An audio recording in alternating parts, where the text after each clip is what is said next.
Lo que alguna vez fue ciencia ficción, hoy ya es nostalgia.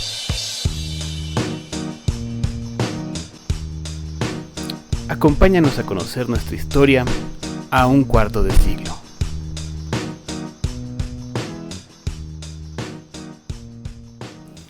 El 11 de septiembre de 2001 estaba en Cancún con mi mamá. Habíamos ido a dejar las cenizas de mi papá, que había muerto un año antes. Esa mañana bajamos al restaurante del hotel a desayunar y todo era pues el perfecto ambiente de un hotel lleno de gringos, de vacaciones. Y nada, la mañana transcurrió como en relativa calma. Y ese día teníamos que volver a la Ciudad de México en avión. Entonces subimos al cuarto a preparar maletas y a cambiarnos. Y prendimos la tele. Y cuando prendimos la tele, vimos un edificio tirando humo, ¿no? Y entonces tuvimos este momentito como de no entender muy bien si eso era una película o qué. Y fue justo el momento además en el que el segundo avión le estaba pegando a la otra torre. ¡Oh, no! ¿La viste en vivo? Sí.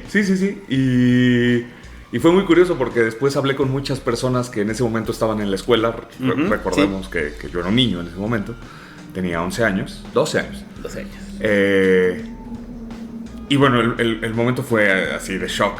Pero lo que fue verdaderamente fuerte, o sea, fue como, bueno, pues esto está pasando en Estados Unidos, tal. Fue apagar la tele, salir al hotel y ver a los gringos corriendo como hormigas. ¡Claro! Buscando de dónde llamar, tratando de contactar a Estados Unidos. Familias, claro. Conocidos. Y después movernos al aeropuerto. Y en el aeropuerto el caos, así revisando todo. La seguridad vuelta loca, ¿no? Probablemente fue la última vez que se pudo pisar un aeropuerto sin las medidas modernas de seguridad. Pues así fue. Digo, qué rudo porque pues ya por sí iba a ser un día que iba a cambiar tu vida, ¿no? En muchos sentidos. Sí. Y ahora es como que no puedes separar esas dos cosas, ¿no? Sí, exacto, el remate es eso. Porque además tengo entendido que hubo demasiada incertidumbre para las personas que no tenían una tele enfrente en ese momento. Claro. No, mientras tú andabas allá, pues yo estaba en la secundaria, primero de secundaria, ¿no? Y pues, o sea, me acuerdo que escuchabas cosas como que algo había pasado, ¿no? Pero no entendías bien qué onda.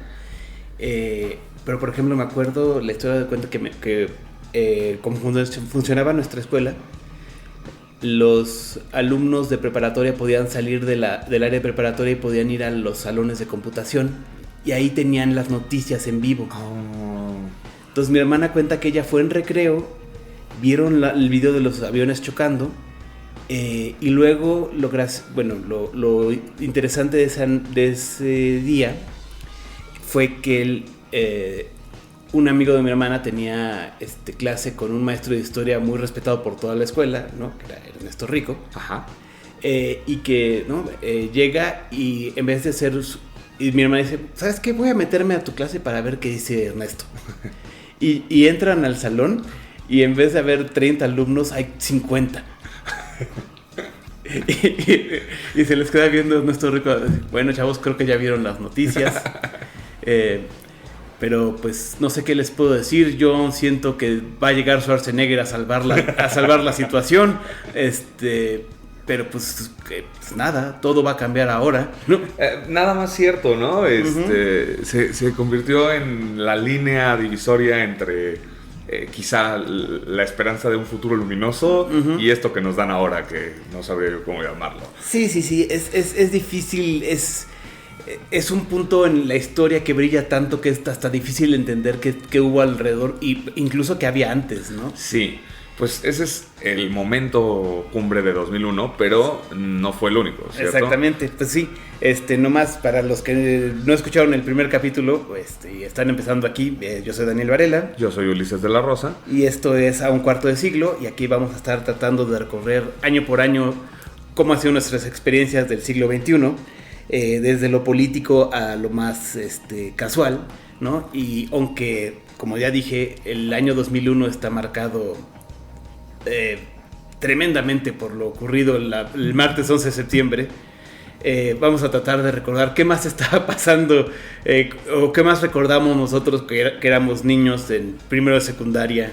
Bueno, en sexto de primaria, que hicimos el cambio de primaria a secundaria ese año. Mira, sí, eso es también un buen cambio. Ya pasamos a la secundaria, es verdad. Híjole, no sé, yo desprecié la secundaria, entonces no fue... Sí, no es la mejor época para recordar. Pues enfoquémonos entonces en las cosas que sí nos agradaron. ¿Qué te parece? Ok, digo, estábamos platicando ahorita de las cosas así más de entretenimiento.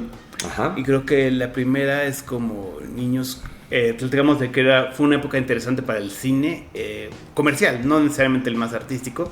Sobre todo porque cuando tienes 12 años no... Es el que te importa, ¿no? Sí, claro. Platicábamos de que fue el año que salió Shrek. Sí, Shrek es esta saga ahora, ¿no? De películas que creo que va por la sexta o la quinta, no estoy seguro. Hay muchas de Shrek y luego hay spin-off. Sí, claro. Pero bueno, en su momento tuvo la gracia de ser un poco disruptora con la fórmula clásica, ¿no? Sí. Ahí, de hecho, yo me equivoqué flagrantemente al capítulo anterior que hablaba de cómo el cine de parodia había sido solo marcado por una película de miedo, Scary Movie. Ajá. Cuando realmente Shrek es la otra cara de la parodia, del cine de parodia, porque nace como una parodia de Disney, ¿no? Sí, que además también hereda su forma y su formato incluso a muchas películas que seguimos viendo, ¿no? Sí. Encuentras un intento de Shrek cada año. Sí, ¿no? DreamWorks daría escuela en ese sentido de llenar sus películas con referencias culturales que solo entenderían los papás. Sí, ¿no? Me intriga mucho cómo evolucionan estas cosas, ¿no? Mencionábamos también que fue el año en el que debutó Rápido y Furioso. Ah, sí. Que, pues no sé si estarás familiarizado con la saga. Yo la verdad es que no tanto, pero... Yo vi Rápido y Furioso 1. Ajá. En el cine que estaba al lado de nuestra escuela, no sé, se llamaban Cines Lumière. Ah, sí. Pasé más tiempo en una guerra de palomitas con los amigos con los que fui. Y no he vuelto a ver completa una sola película de Rápido y Furioso. O sea, me pareció totalmente ¿no? aburrida como niño de 12 años. Y luego siguieron saliendo películas. Y yo era así como, ¿y por qué siguen saliendo esas películas? Y luego por ahí de las 6, las 7 era como, Rápido y Furioso es la número 1 de la taquilla, son el evento. Deja tú, ¿sabes? Tuvo que pasar una cosa medio extraña. La primera película tiene esta premisa que es muy simple, que es como un policía unos tipos que roban partes de autos y él los sigue y luego los perdona, una cosa así. Ajá, exacto. Y ya después manejan tanques y son espías, ¿no?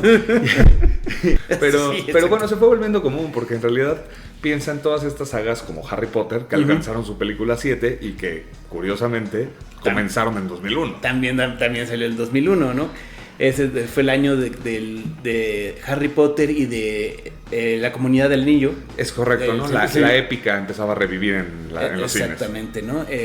Bueno, no solo la épica, sino que realmente había... Los efectos especiales habían alcanzado a la fantasía en forma en la que no era tan... vergonzoso el cine fantasía, que era muy caro o era vergonzoso. Mira, no sé, si vuelves a ver Harry Potter 1 le ves cositas, ¿no? Sí. O sea, esa es la eterna cosa con esto de, tal vez no debí de haberla vuelto a ver nunca. Pero bueno, El Señor de los Anillos por su parte fue una megaproducción.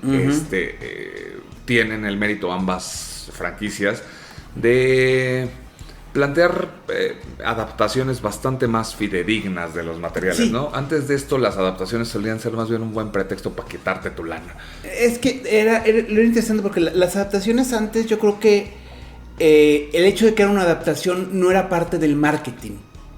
O sea, por ejemplo, hay grandes películas y muy exitosas películas de antes de los 2000 que son adaptaciones que ni siquiera la gente, que nunca nadie mencionó que eran adaptaciones. ¿Cómo qué? Lo que sea, o sea, El Padrino es adaptación. Claro. Jurassic Park es adaptación. Sí, es verdad. Forrest Gump es adaptación. No, cantidad de... O sea, siempre ha habido películas adaptadas de libros, pero ahora que vivimos en un mundo en el que parte del marketing es que el escritor va al set y platica sobre cómo están llevando su obra a la realidad. Bueno, ¿no? claro, porque además en estos dos casos Harry Potter era un fenómeno literario desarrollándose todavía, Ujú. y El Señor de los Anillos era un fenómeno al que le habían intentado hacer muchas adaptaciones a lo largo de los años, porque, bueno, no sé cuándo escribió esto Tolkien, pero vaya que fue... Híjole, siempre me falla mucho porque Tolkien tardó muchísimo en escribir El Señor de los Anillos, pero las primeras cosas de Tierra Media son de los 50 hasta los años 70. Pero bueno, eso también supongo que es el nacimiento de el fandom como Ujú. idea y su importancia, ¿no? Sí, No sé. Es justo este periodo de transición de cómo, pues sí, ¿no? O sea, los fans del libro son la gente que va a ser vital para la película. O sea, los fans de la novela del Padrino no influyeron en cómo fue recibido el Padrino cuando Coppola le hizo en los 70s. Y hasta donde sé que, bueno, vale, debe de haber por ahí, pero no hay un fandom del Padrino como hay un fandom de Harry Potter, ¿no? No hay convenciones de gente donde todo el mundo se vista de gángster. Sí, no, yo creo que no. Espero que no. También espero que no haya un fandom de La Naranja Mecánica, que es otra novela. Siempre hay algún loquito, ¿no? Sí, bueno, Sí. Pero imagínate un fandom de 20 tipos disfrazados de Alex. Agarrándose a patadas y bastonazos. Exacto, con el sombrerito y el traje blanco. Sería súper aterrador, pero... Sí, pero aquí nace el fandom. Bueno, Star Wars ya tenía el suyo. Sí, ¿no? Seamos Star Wars justos. y en Estados Unidos Star Trek, ¿no? Sí, claro. Pero bueno, se empieza a masificar el tema de la adaptación. Ujú. De hecho, pues no sé si habrás notado que en los últimos 25 años hemos tenido 1000 intentos de adaptar franquicias tratando de encontrar otro hit nivel Harry Potter. Sí, hubo, o sea, todos los libros que eran más o menos populares fueron... Ahora es parte de la industria literaria, Ujú. el vender derechos de libros, ¿no? Claro. ¿No? Tienes a los Percy Jackson, tienes a los Crepúsculos, tienes a los Juegos del Hambre. Yo tengo que decir que además la primera persona que me acercó a Harry Potter fuiste tú. Sí. Me regalaste un libro de Harry Potter. No, deja tú, güey. Te lo presté. Ajá. Te presté el primer libro. Ah, cierto. Y regresaste 2 días después diciendo, ya lo leí, dame el segundo. Sí. Es chistoso porque además yo no, a la fecha te puedo decir que no soy un gran lector de fantasía, Ujú. pero sí, algo tiene Harry Potter que es como comer chocolate. Sí, es la cosa que creo que también hoy en día que ha gastado tanto su capital público la escritora de Harry Potter, J.K. Rowling.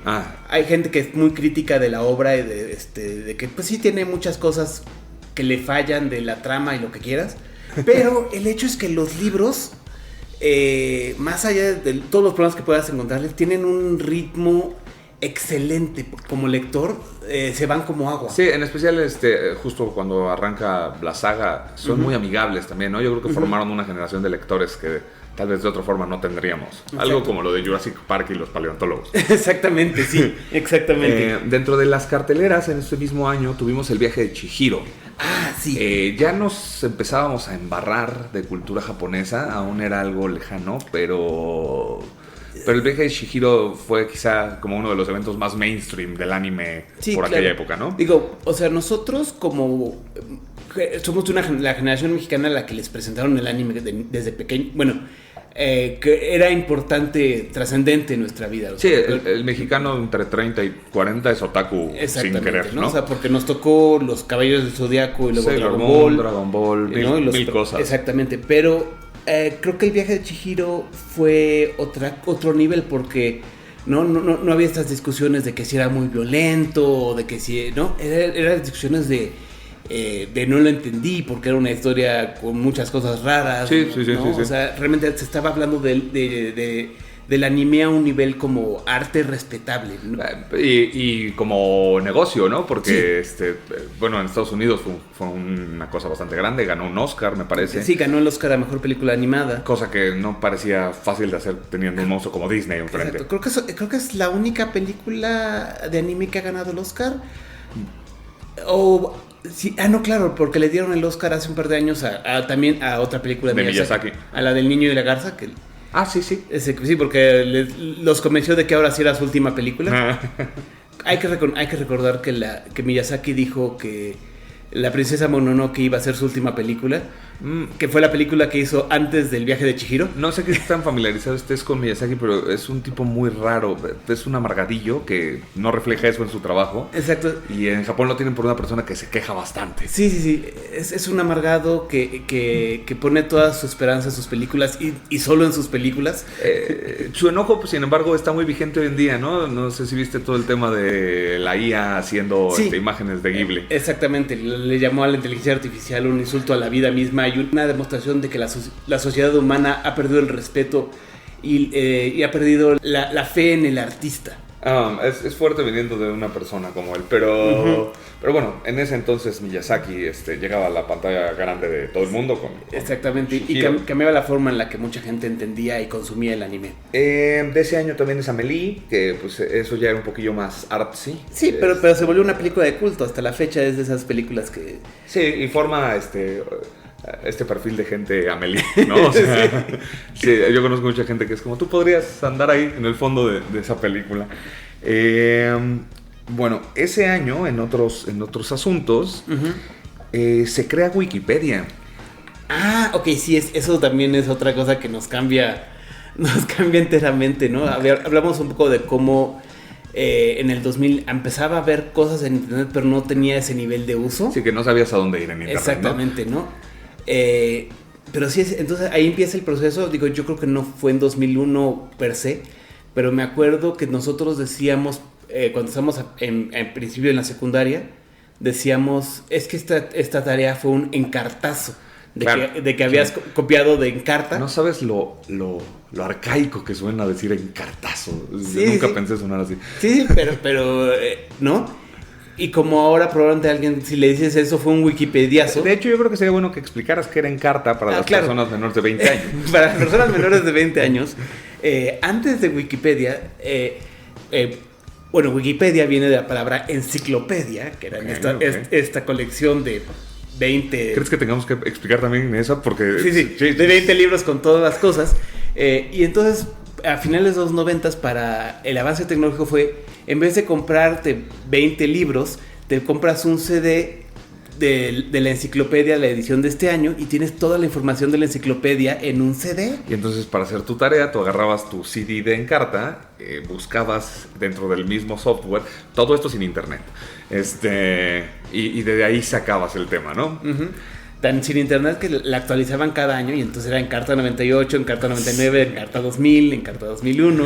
Que es curioso porque además Wikipedia significa una pluralización del conocimiento en cierta medida. Aquí te daban un disco con información y listo, pero Wikipedia estaba pensada para que los usuarios pudieran aportar a la información que contenía sin fines de lucro, ¿no? Sí, exacto, que todos podamos tener acceso a esa información, que es al fin de cuentas el objetivo original de la enciclopedia. Cuando la enciclopedia se crea en el siglo a finales del siglo XVIII, esa era la idea, que vamos a compilar todo el conocimiento humano para que toda la humanidad pueda tener acceso a él. Sí, de hecho, a mí me toca todavía un poco esa gloria de la enciclopedia en casa de mi abuelo. O sea, mi abuelo tenía su enciclopedia como piedra angular de muchas de sus... Yo me acuerdo, en la casa de mi papá estaba ahí la enciclopedia británica, ¿no? Sí. Volúmenes y sus volúmenes del año, y, o sea, ¿no? Sí, todavía tocó hacer un poco de tarea con eso. Sí, pero la tecnología cambiaría la forma, más eficiente, menos romántica.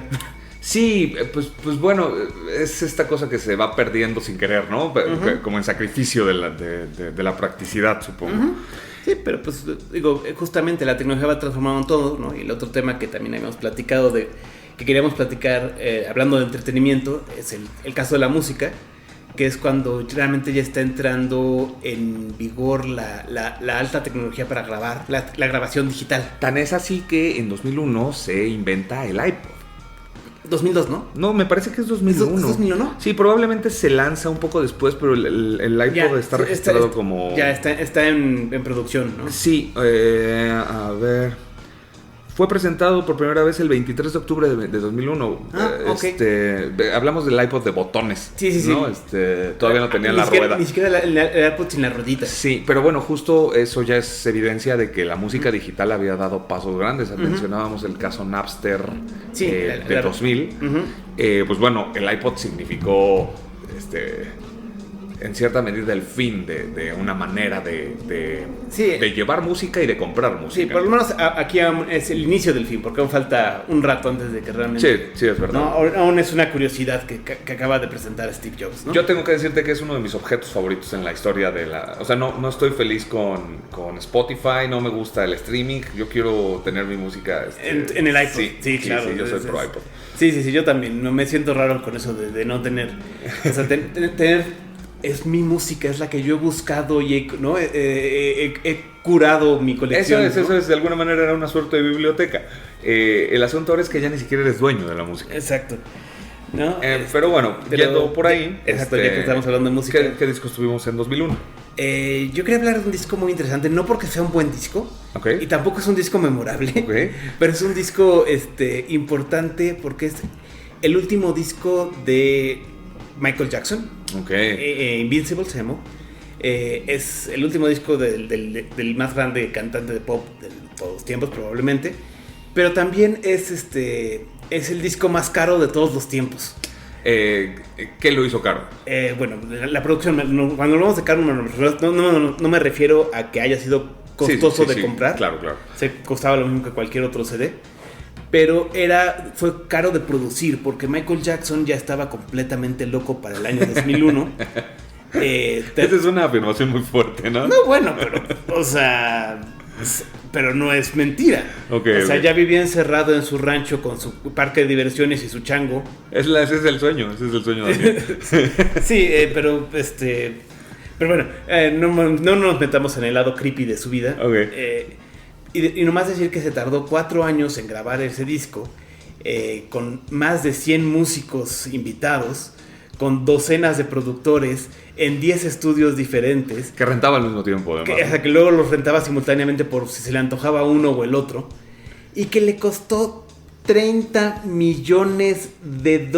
Y un buen pleito con Tony Motola, que era el director de Sony en ese momento, ¿no? El esposo de Gloria Estefan. Exactamente. No, es cierto, el esposo de Thalía. Thalía, sí. El esposo de Thalía. Sí, cuando te preguntan por qué es que Thalía tuvo una carrera, por qué Thalía logró continuar su carrera, era porque su esposo se podía dar el lujo de pelearse con Michael Jackson. Nada más seguro, nada más barato para ver a Thalía que a Michael Jackson. Bueno, sí, pues. Yendo por ahí. Bueno, no, solo un detalle, un último. Más para que te des una idea de cuánto se tardó en producir este disco. Sale entre los artistas invitados de Notorious B.I.G., el rapero. Biggie. ¿No lo asesinaron en los 90s? ¡Sí! Oh. Exactamente. Sí, vaya que tardó. Exactamente. Okay. O sea, Biggie tenía años de muerto cuando Michael Jackson sacó este disco, que fue un fracaso absoluto. Se compara con el Chinese Democracy, ¿no? En tiempo de producción. En tiempo de producción, Chinese tardó más, pero costó más porque Michael Jackson... Claro. Además, hasta me imagino diciendo, y entonces quiero tener 5 estudios listos que puedan tener un corral y un cuidador para mi mono mascota. Y quiero una tina con panditas verdes.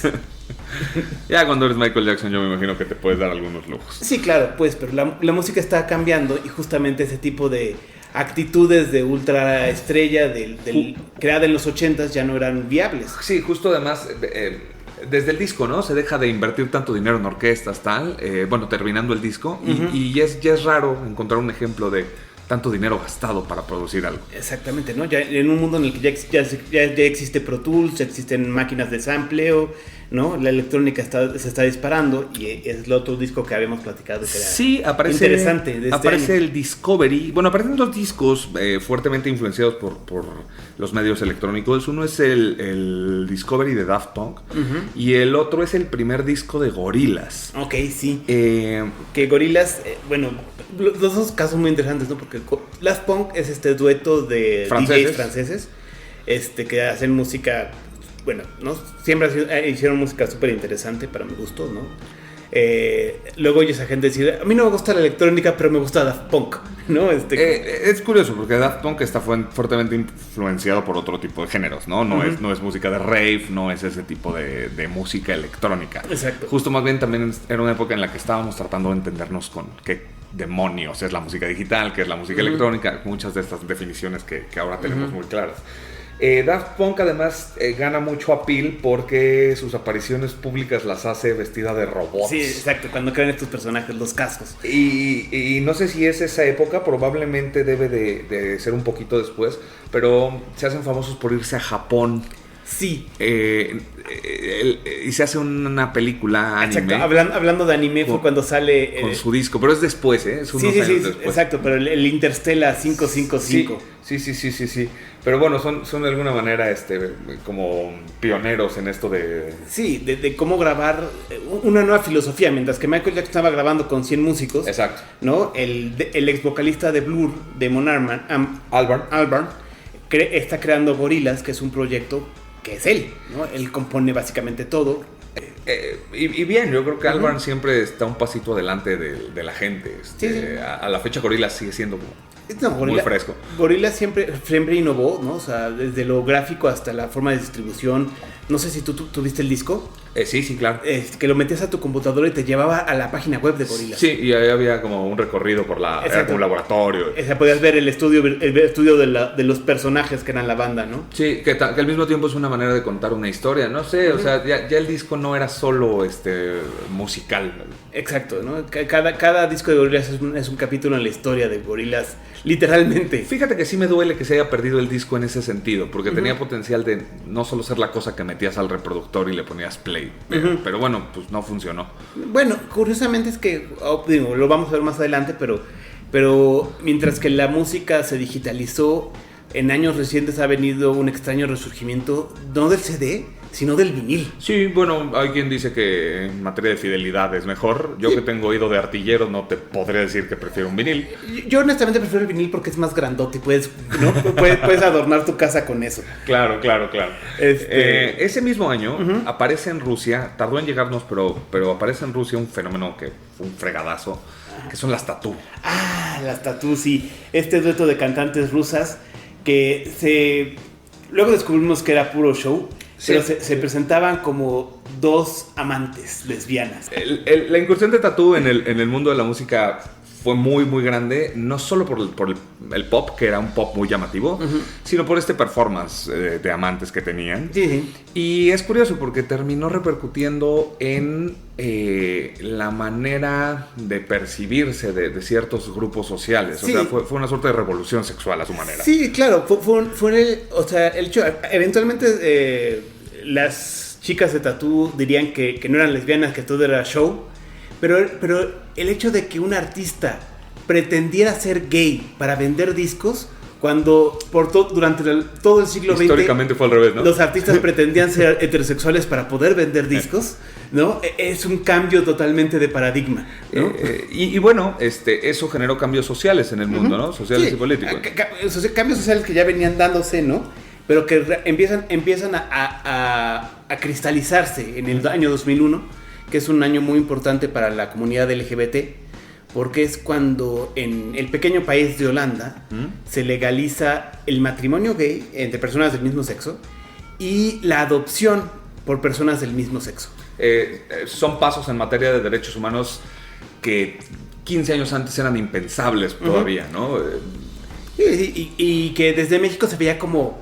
¡Ay, estos holandeses están locos! Claro, ¿no? claro. Era parte de la descripción del Holanda están locos, el matrimonio gay es legal, pueden comprar marihuana, la prostitución es legal, ¿no? Que de alguna manera todavía había una sensación de que Europa era moderno y de avanzada, ¿no? Cosa que se perdió con los años un poco. Claro, ¿no? Y bueno, ¿no? Ya 25 años después es un poco ridículo que nos haya... Bueno, por lo menos desde mi perspectiva hay gente que aún le parece terrible, pero ahora es ridículo que pensemos que, ¿no? Es que los van a dejar adoptar, no sabemos, ¿cómo podemos saber si tener dos papás o dos mamás va a afectar a un niño? le va a afectar si tiene un papá y una mamá y uno de ellos es alcohólico, ¿no? Le va a afectar venir al mundo, es que no hay manera de no afectar a un niño desde mi punto de vista. Claro, pero las peores personas en la historia de la humanidad fueron de padres heterosexuales, ¿no? Hasta dónde sabemos. Hasta pues, dónde ¿no? sabemos. En fin, ¿qué más pasaba en el mundo en ese momento? Creo que quiero tocar solo un tema más antes de irnos al evento estelar de este programa. Ajá. Que es qué estaba pasando en México, ¿no? Okay. O particularmente un evento, ¿no? El programa anterior hablamos de la llegada de Fox y cómo había mucha esperanza alrededor de él. Y también mencionamos cómo entre sus promesas de campaña había dicho que el conflicto armado que ocurría en el sur de México, en el estado de Chiapas, se podía arreglar en 15 minutos, ¿no? Claro que sí. Y Fox, sorprendentemente, no lo solucionó en 15 minutos, pero hizo un esfuerzo. Y eso es muy interesante ver cómo este empresario conservador se fue a tratar de hacer cumplir su palabra y y empezó a negociar con la guerrilla indigenista del zapatismo. Ajá. ¿No?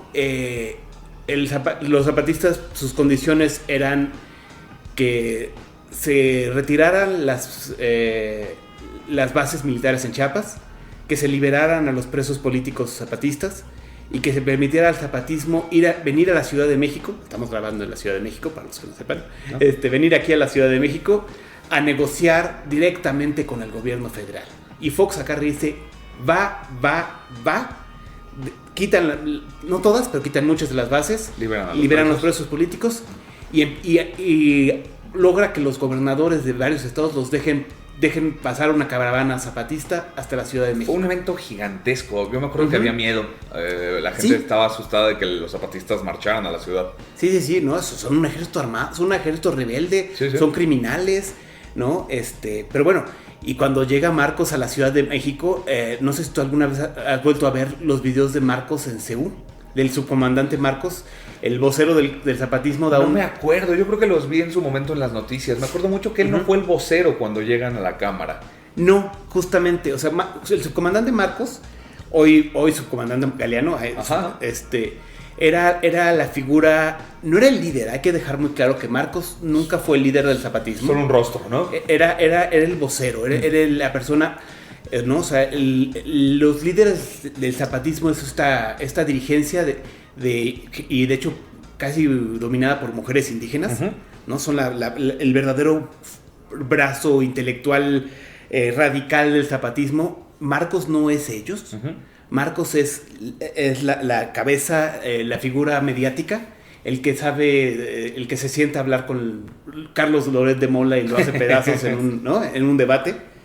Pero entonces hay toda esta respuesta muy violenta de un sector de la sociedad que le parece terrible que Fox les esté dando tantos cosas al zapatismo, y entre ellos está su partido político, la gente del Partido de Acción Nacional, el PAN.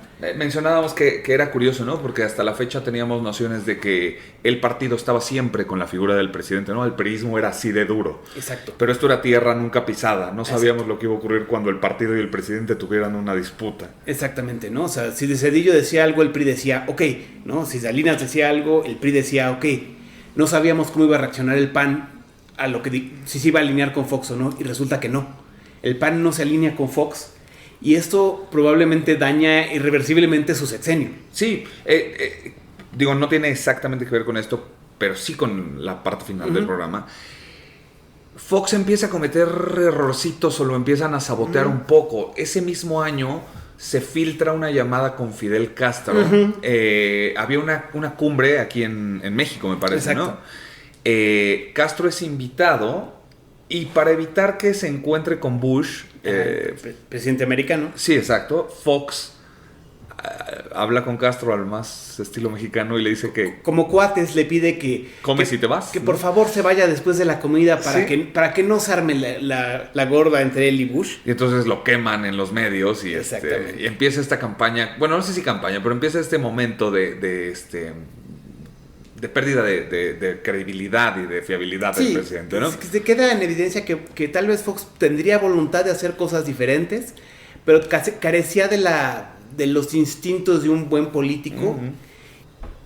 Y Fox creía que iba a seguir siendo, que el presidente iba a seguir siendo igual de fuerte que como lo había sido en los años del PRI, ¿no? Que así como Salinas decía, vamos a crear esta solidaridad, voy a tumbar a gobernadores, él iba a poder hacer lo mismo que un presidente priista, y en 2001 se enfrenta a la realidad de que el poder de los presidentes priistas no estaba en las instituciones de gobierno mexicano. Sí, era un poder totalitario y y o sea, apelando a una forma más plural y democrática, automáticamente desaparece esa capacidad, ¿no? Entonces, sí, en México se enfrenta a esa realidad, ¿no? Y esa es la realidad que nos va a marcar a la política en México los siguientes 6 años, ¿no?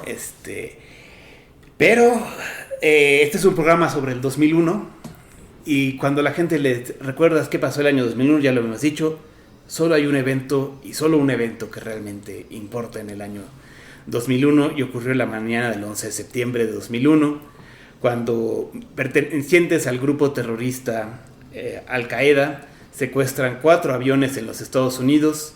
2 de ellos se estrellan en las Torres Gemelas de Nueva York, uno más se estrella cerca del Pentágono y otro se estrella en mitad del campo. Dicen que los pasajeros lograron. Al parecer los pasajeros, y cambia la geopolítica mundial del siglo XXI de forma total. Hay un episodio de Rick y Morty, que no es una caricatura que me guste mucho, en donde no me acuerdo si pasan los recuerdos de Rick. Que se meten a su mente y dice, sí, ahí está junto a tus canciones, las canciones que te gustaban de niño, y qué estabas haciendo en la mañana del 11 de septiembre. Y entonces sale él diciendo, ¿no? Como, no, van a usar esto para quitarnos nuestros derechos. Y es curioso porque en ese momento no advertíamos todo lo que iba a cambiar el mundo en materia de libertades, ¿no? O sea, todo lo restrictivo que se iba a volver el ecosistema humano a partir de ese momento. Sí, no, bueno, viajar en avión cambió para siempre, ¿no? O sea, Osama Bin Laden, el autor intelectual de los ataques, lleva más de lleva como década y media muerto. Y aún no me dejan subir pasta de dientes al avión. Sí, empieza esta sensación estilo Guerra Fría otra vez, de el enemigo puede estar en cualquier lado, la amenaza puede estar aquí cerca. Claro, por lo menos del lado llamémoslo, del mundo occidental, aunque Latinoamérica es y no es esa parte del mundo, pero sí. realmente se crea la percepción de la islamofobia, ¿no? Sí. No creo que no había esta percepción tan negativa hacia alguien por ser practicante del Islam, o ser de etnicidad árabe, ¿no? Y bueno, los se vuelven sinónimos, y a su vez se vuelve sinónimo de terrorismo. Claro, porque además recordemos que no teníamos idea de dónde estaba Afganistán, de dónde estaba Irak, que era una franja desértica, y todos ahí eran musulmanes y terroristas, ¿no? Exactamente, ¿no? Y pues sí, se vuelve el gobierno de los Estados Unidos. Cualquier cosa que hubiera tenido planeado George W. Bush como presidente de los Estados Unidos se vuelve irrelevante, y se vuelve el gobierno que inicia la guerra contra el terror. Cierto. Esa es su etiqueta. Su nueva bandera, ¿no? Exacto. Vamos a acabar con todas las organizaciones terroristas, sin importar dónde estén. Somos el policía del mundo. Vamos a meternos al país que apoya a terroristas para llevarle democracia y libertad. Exactamente, ¿no? Discurso que sigue vigente a la fecha, ¿no? O sea, supongo que siempre ha estado ahí. Sí, pero cambiaría de forma muy radical después de las 2 incursiones que ordenaría Bush a Afganistán y luego a Irak. Lo de Afganistán, que ocurre justo en 2001, Irak ocurre un poco después. Exactamente, ¿no? Pero en este momento, ¿no? Como tú mencionas, ¿no? Tú los viste en el hotel en Acapulco, sí. ¿No? Los ciudadanos de los Estados Unidos están traumatizados. O sea, son incapaces de concebir, primero, que alguien los odie a este nivel, y segundo, que los puedan dañar, ¿no? O sea, se creen amados y se creen invencibles, y el 11 de septiembre revela que ambas cosas son mentira. Sí, que además en una sociedad tan profundamente parada sobre el miedo, la sensación es que si le metes el suficiente miedo a tu pueblo, puedes legitimar cualquier acto, pues como una guerra, por ejemplo, ¿no? Exactamente, ¿no?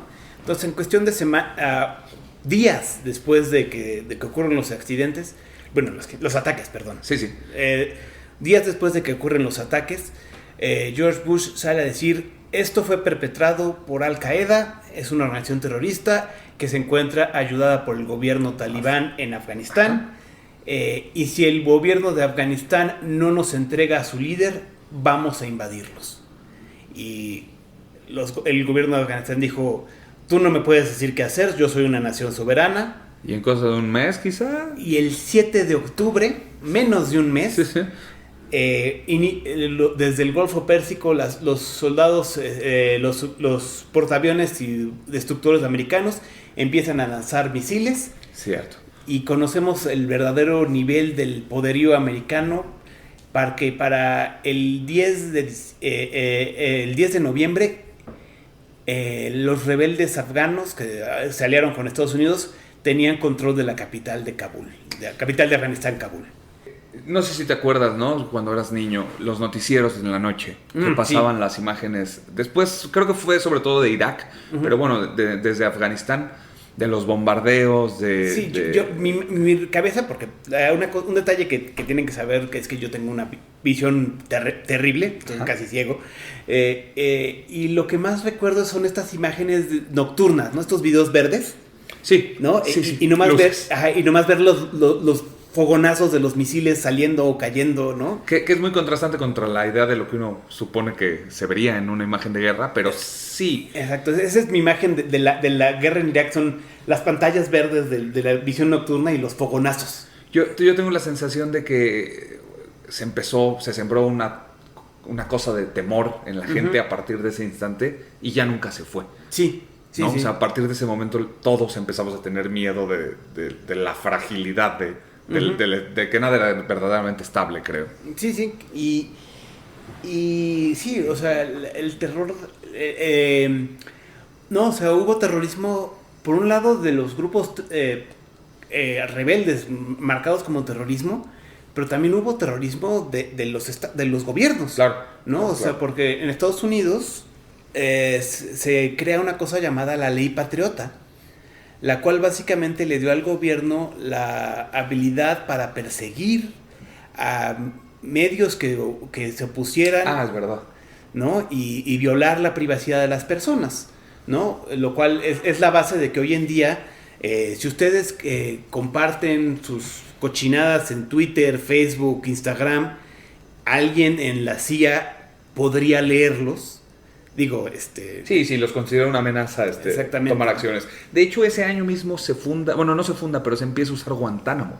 Sí, se vuelve a utilizar Guantánamo como una cárcel de... terroristas. De cárcel para enemigos del gobierno norteamericano, ¿no? Y que Guantánamo es un lugar donde no hay derechos humanos, porque técnicamente no es Estados Unidos, entonces técnicamente no se adhiere a la Declaración de los Derechos Humanos.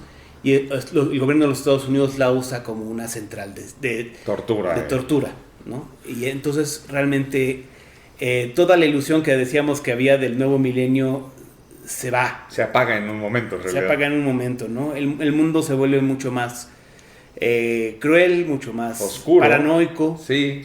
¿No? Las fuerzas de Al Qaeda, su única respuesta es con guerra biológica y ponen Anthrax en el correo en los Estados Unidos, lo cual también crea otra capa de paranoia. Que además empieza también esta cosa de la gente que no cree que lo que está sucediendo vaya de la mano con el discurso oficial. Claro, ¿no? y esa es la otra cosa, ¿no? También empieza, nos vuelve a todos, ¿no? Escépticos de todo, ¿no? Propensos a las teorías de conspiración. Exactamente, ¿no? Que antes eran esa gente chistosa que decían, ay, sí, este tipo está loquito y cree que el aterrizaje en la luna lo grabó Kubrick, ¿no? Sí. Y ahora son gente diciendo, no, el ataque de las Torres Gemelas fue planeado por el gobierno americano, ¿no? Porque ¿cuál es la frase? La frase es el combustible de avión no derrite vigas de acero, ¿no? Obviamente había dinamita en el sótano de las Torres Gemelas. Se ve cómo caen, como en Las Vegas cuando demuelen un casino. Sí, eso. Empieza también una época de una suerte de locura, ¿no? Sí, Sí, porque, o sea, por un lado tienes esta locura de lo traumático del evento, uh-huh. Y por otro lado tienes el hecho de que lo están bombardeando con propaganda, y eso crea esta ¿no? sensación de que, ¿cómo sé de que las cosas que me dicen son verdad o mentira? Sí, justo comienza ese momento histórico que creo que es en el que estamos. Sí, porque lo que sigue, lo que te acaba de potenciar eso, es que mientras que los medios se alinean con una verdad oficial, están haciendo los medios alternativos en línea. Sí. Digo, de forma súper underground en este momento. Son foros, ¿no? Pero pues con la misma facilidad puedes entrar al foro de Paquito que dice que...